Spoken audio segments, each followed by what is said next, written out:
Euromaxx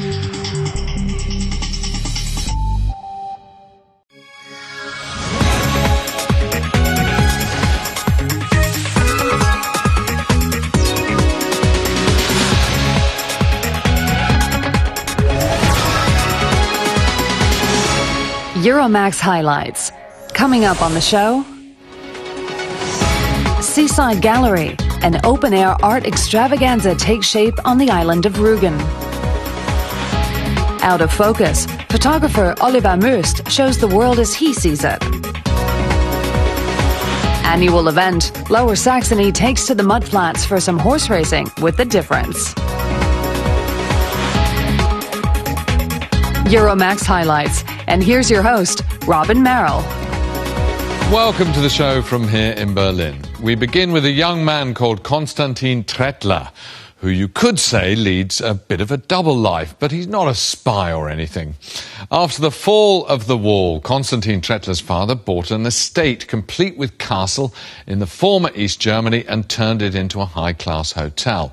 Meanwhile, Constantin inherited it from his father, even though he's busy studying here in Berlin.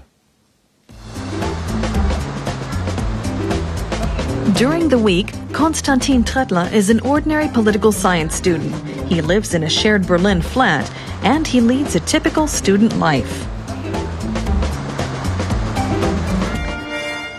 But when the weekend comes around, the 30-year-old becomes Lord of the Manor and hotel manager at Kittendorf Castle. Trettler took over running the castle in the Mecklenburg Lake District in 2004 when his father died. Today, the estate comprises a listed 20,000 square meter hotel building surrounded by 20 hectares of parkland. It's a lot of work for the young man.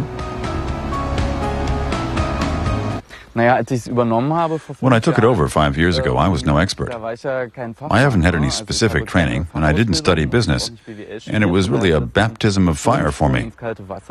The first thing I had to do was to get to grips with all the balance sheets and the technical stuff. The priority was to make sure the business was up and running, and that was the biggest challenge back then. Constantin Trettler now has a very firm grip on the business and its 10 employees. Apart from financial planning, he's also responsible for administration and marketing of the hotel. He might be Lord of the Manor, but he's not above getting his hands dirty if need be. Sure, I'll lend a hand when things are really busy, or on days like today when things are quieter and some of the staff might be taking time off. Then I'll work myself. It's fun.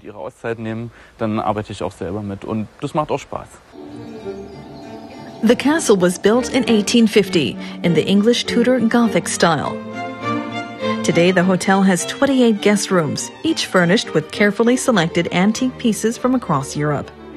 Guests can also dine in an upscale restaurant, relax in the orangerie, or even get married in the castle's very own wedding hall. A dream come true for Constantin? I view it as more of a project. I took the castle over from my father, and it came with a great deal of responsibility. I've been happy to bear that responsibility for 5 years, but it does wear me out, and I'd like to be able to pass the castle on to someone else in the long term and just lead a modest life with a normal job in Berlin. As part of his efforts to achieve that goal, Trettler studies politics during the week in the German capital. He lives in the trendy district of Kreuzberg, where he often gets together with his fellow students and friends. Like Marcel Nofs. He's now got used to his friend's double life. The one big difference between them is that while Marcel spends his weekends partying, Constantin is off running his castle hotel. He's a typical student in my eyes because I see him in that role more often. I've been to the castle twice. He behaved like a typical lord of the manor there, and I was impressed at how convincing he was in that role. 30-year-old Constantin appears to have no problems with his two conflicting identities. For him, there is no conflict. He still takes great pleasure in being able to invite his friends back to his very own castle on the weekend. They should enjoy it while it lasts, because in about a year's time, he'll be looking to pass on his estate to someone else. Now to the island of Rügen, off the northeast coast of Germany, where right now the biggest open-air art gallery in the world is being created. It's the brainchild of Arne Nowak, who likes to involve himself in weird and wonderful projects. The gallery will brighten up a drab, deserted building from the 1930s, which is one of the longest buildings in the world. The German island of Rügen, viewed from above. On the east coast is a structure colossal even at this height. The 4-kilometer-long building complex is called Prora, named after the surrounding area. This is where art promoter Arne Nowak wants to realize his dream of creating the world's biggest open-air art gallery. The project is called Color Beach, and the first works are already on display. They'll increase to around 800 pieces in the coming months. Anyone can take part.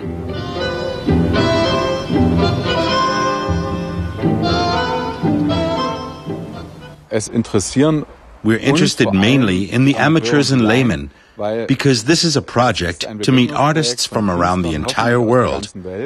That's what it's really about. Of course, we're happy to have one or two well-known artists who can help build up the reputation of the project. The concept aims to breathe new life and color into the drab landmark. Apart from a museum, the massive complex mostly stands derelict and empty.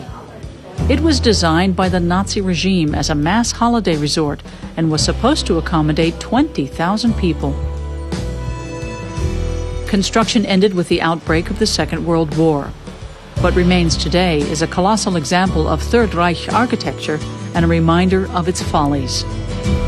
Now it's to become a meeting place for international artists.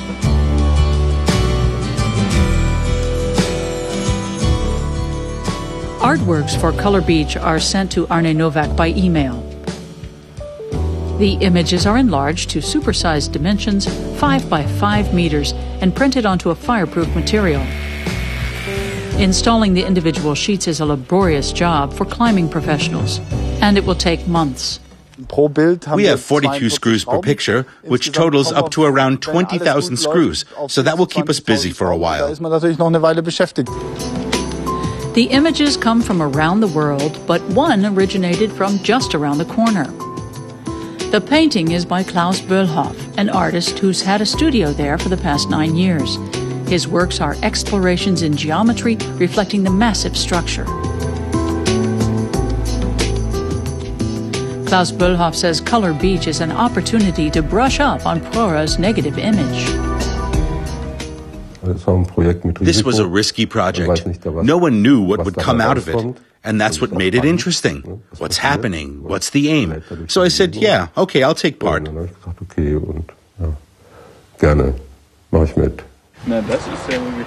Doreen Feya has traveled north from Saxony to see her work. It's a take on the disco era in the 1970s, contrasted with today's DJ culture.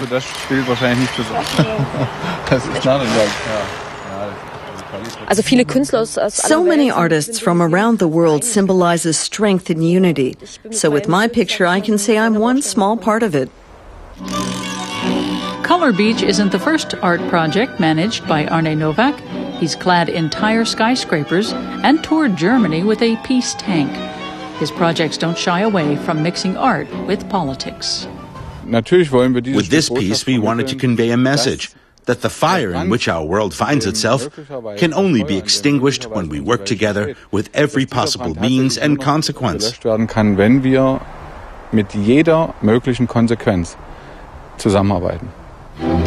But sometimes Arne Nowak needs a break from the art world, and Rügen offers the perfect getaway.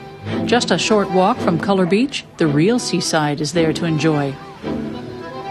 For artists and locals alike. Lapo Elkann is one of the heirs to the Fiat empire, a member of the European jet set who spent his life living in the lap of luxury. His late grandfather, Fiat patriarch Gianni Agnelli, was known for his taste in clothes, and it seems to run in the family. Lapo Elkann has just started an exclusive fashion label and opened a boutique on the French Riviera. At 31, he is the darling of high society and travels between New York, Turin, and Saint-Tropez. An heir to the Fiat empire, Lapo Elkann is considered an Italian style icon. an eccentric playboy. For his fashion label Italia Independent, he's his own best model. If you want to ask me what I'm wearing, this is an Italian Independent shirt of the collection of next summer, and this is how do you say, made to measure, Sant'Andrea, done by hand for Italian Independent, and it's a linen pale blue suit, white trousers, and these are flippers which I have made for myself in velvet. Outside the boutique, the label's name is written in inconspicuous but elegant lettering. Elkann doesn't want an elaborate logo, just this simple identification. He started out in 2006 with luxury sunglasses. His top model, this 40-ply carbon fiber pair, sells for over €1,000. His collection also features unusual objects, like this vase made of waterproof fabric. Nowadays, he dresses men from head to foot. But you'll look in vain for staid gray flannel suits here. It can go from sport to classic to technological here, but with a sartorial cut. So like if it was done by a tailor, with round collars, to linen, how do you say, stretch shirts, to lila stretch linen. Elkann designs with a small team. He takes his traveling showroom to trade fairs like this one in Florence. He seeks out the world's best manufacturers for Italia Independent. For instance, Borsellino makes the hats. We went back to the roots of the 60s and the 70s, working on pinstripes, working on pois, working on camouflage, working overall classics with a Mediterranean touch and a Mediterranean look for self-confident men. But fashion alone isn't enough for him. Here he's on a poster advertising an Italian rock station. He's invited Delfina Delettrez from the fashion house Fendi to Saint-Tropez. She's showing him her jewelry collection. Her main motif, human bones, here replicated in silver. This amulet consists of skulls made of wood and bone. I wanted to do this thing with Lapo because it's good to Italian people who work with their own line to help each other. So I'm presenting my jewels in his store, and then he will sell his sunglasses in mine. Elkann's girlfriend, Bianca Brandolini, is his cousin and also a member of the Fiat dynasty. But Elkann says he doesn't just want to be seen as a Fiat heir. I feel like myself, which is very different. I don't feel part of a cluster or part of a clan or part of a system or part of a... I hate to be put in a box. I'm Lapo, that's all. He's brimming with ideas, and he's founded 4 more companies in fields such as high-tech and renewable energy. Lapo Elkann loves sailing, but here in Saint-Tropez, he's invited his guests to dinner on a vintage motor yacht, not an Agnelli heirloom, but a charter boat from the 1960s. Now, when you see this next report, you might think your TV has gone wrong. That's because Oliver Möst is a photographer who specialises in out-of-focus pictures. He suffers from bad vision himself, but has turned his impairment into something positive. Anyway, as the saying goes, please do not adjust your sets.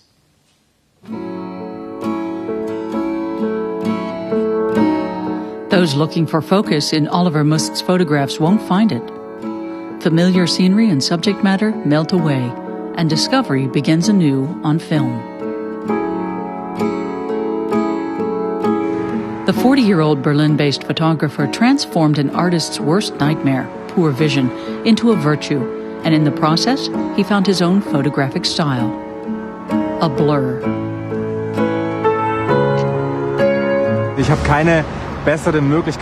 There's no better opportunity to showcase my subjective perception than when I set my glasses in front of the camera to give others a view through my lenses, so to speak. Because I see poorly, they see poorly, and everything's blurry. An old Agfa Cluck camera with a simple ground meniscus lens, Möst's construction is one of a kind.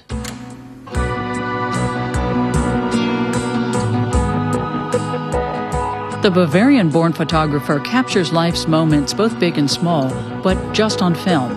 He develops the pictures himself in his Berlin studio. In the era of digital photography, which prizes sharply focused shots, Möst's work stands out, and not always in a good way. Der Betrachter stört sich oft an Unschärfe. Und ob das jetzt meine Lehrer, the viewer is often bothered by blurriness. die gesagt haben, das ist At art school, my teacher would say, that's blurry, and that meant it was bad. schlecht. Ja. Or there are people who take their photos back to the drugstore because they're blurry, and so the quality isn't good, and they don't have to pay to have them developed. Und dann auch nicht bezahlt werden muss. When they visit my exhibitions, that's often the case.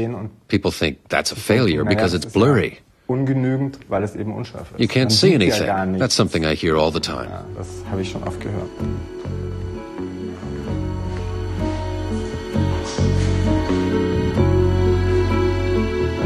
For Oliver Möst, blurriness isn't a weakness, it's a gift. It pulls viewers' perceptions to another level and opens them up to new and long-lost motifs, as his series of photos on the human form shows.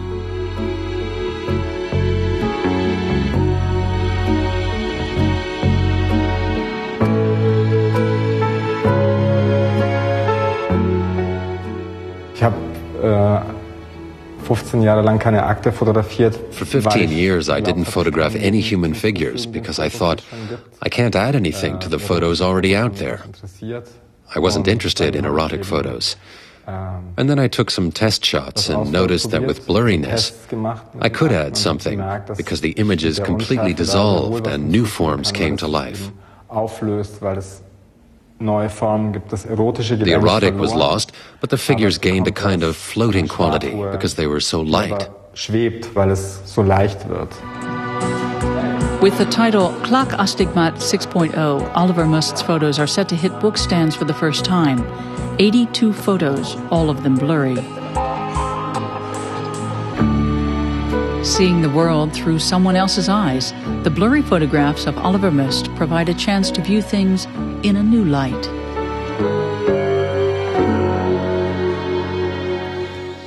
Now to some rather unique horse racing on the seabed. But before your imagination goes wild with the idea of horses and jockeys wearing goggles and snorkels underwater, these annual races are actually on mudflats near the town of Cuxhaven, and they look like a lot of fun.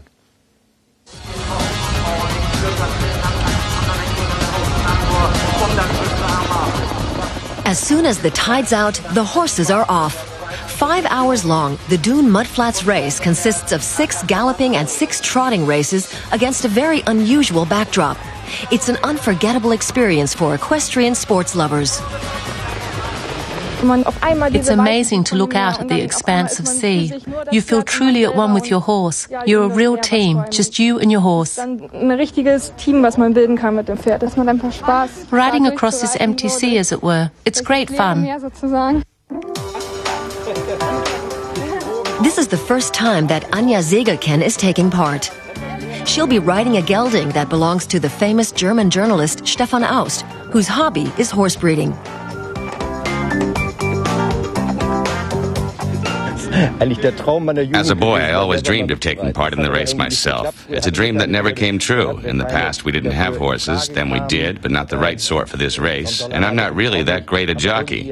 But now we have a 5-year-old crossbreed who's very fast. This race requires a horse to not only be fast, but also calm and collected. It's my first time and I don't have any experience, and nor does the horse. But taking part is the main thing. We're local and that makes it even more special. Lots of my friends have come to watch and cheer me on. They'll be joining some 40,000 others who've come to see the Dune Mudflats race. Just as it was 100 years ago, it's opened by Neptune and Poseidon. This is a very traditional event. There's no event quite like it anywhere in the world.